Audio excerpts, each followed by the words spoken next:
بسم الله الرحمن الرحيم هل أتاك حديث الغاشية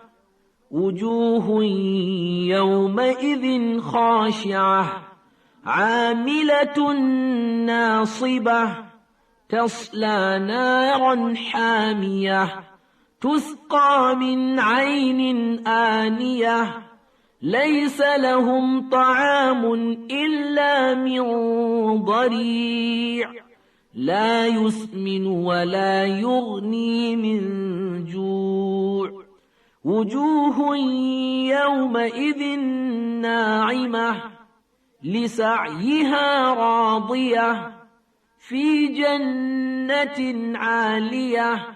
لا تسمع فيها لاغية فيها عين جارية فيها سرر مرفوعة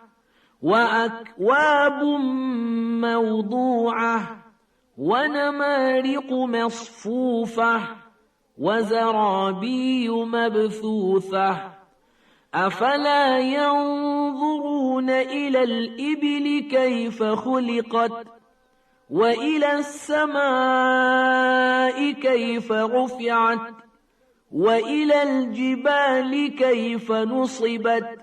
وإلى الأرض كيف سطحت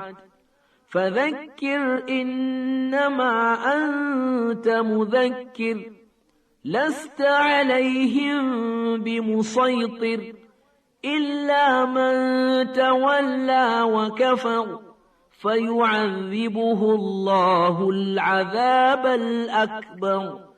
إن إلينا إيابهم ثم إن علينا حسابهم